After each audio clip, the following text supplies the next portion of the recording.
আসসালামু আলাইকুম। আজ আমি তোমাদের দেখাবো কিভাবে আমি আমার কেকটা বেক করেছি কনভেকশন মোডে। অনেকে ভাবে মাইক্রো ওভেনে কেক ভালো হয় না। কিন্তু আসলে যদি একটু ঠিকঠাকভাবে সেটিংটা দেওয়া হয় তাহলে কেক একদম পারফেক্ট হয়। এই যে দেখো, কনভেকশন মোড সেট করে 150 ডিগ্রি দিচ্ছি। এখানে আছে 110, তারপরে আমরা 120, 30, তারপরে হচ্ছে 40, 50। এভাবে আমরা 150 ডিগ্রি সেট করে নেব।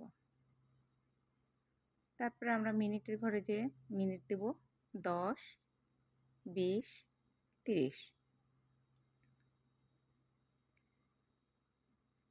তো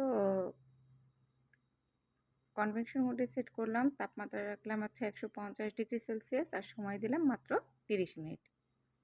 এই মোডে হচ্ছে কেকটা ধীরে ধীরে ভিতর থেকে বেক হবে আর বাইরের দিকটা সুন্দর গোল্ডেন কালার ধারণ করবে। যখন কেকটা আমি ওভেনে ঢুকাবো তখন ওভেনটা আগে থেকে একটু প্রিহিট করে নিতে হবে।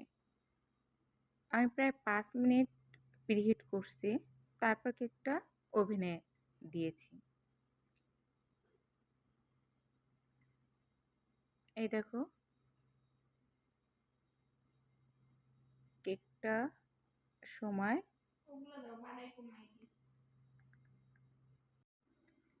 এই সময়টাতে যে দেখা যাচ্ছে ওভেনে 11 মিনিট আছে কেকটা হবার জন্য। এই সময়টাতে মিষ্টি একটা গন্ধ রান্নাঘরে ভরে গেছে, মনটাই ভালো হয়ে যায়। তোমরা চাইলে এখানে নিজের পছন্দ মতো ফ্লেভার দিতে পারো, ভ্যানিলা, চকলেট বা যে কোনো ফ্লেভারের। দেখো, 30 মিনিট পরে কেকটা কি সুন্দর ফুলে উঠেছে। এখন আমি একটা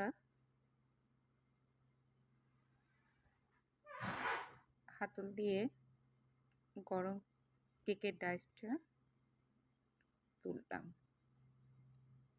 কেকটা কিন্তু খুবই গরম। তোমাদের দেখানোর জন্য আমি এই গরম কেকের উপরে একটু হাত দিয়ে দেখছি কিভাবে দেখানো যায়। দেখো, কেকের উপরটা কি সুন্দর গোল্ডেন কালার ধারণ করেছে। কেকটা কিন্তু গরম, ধরা যাচ্ছে না। কেকটা খুব সুন্দর হয়েছে। আমি এখন এর একটু ঠান্ডা হলে আমি এটা ভেঙে দেখাবো। আসলে 150 ডিগ্রিতে 30 মিনিট বেক করে তোমরাও চেষ্টা করে দেখতে পারো। কেকটা দেখো কি সুন্দর স্পঞ্জি, নরম এবং তুলতুলে পারফেক্ট হয়েছে। তোমরা এভাবে মাইক্রো ওভেনে কেক বানিয়ে দেখতে পারো।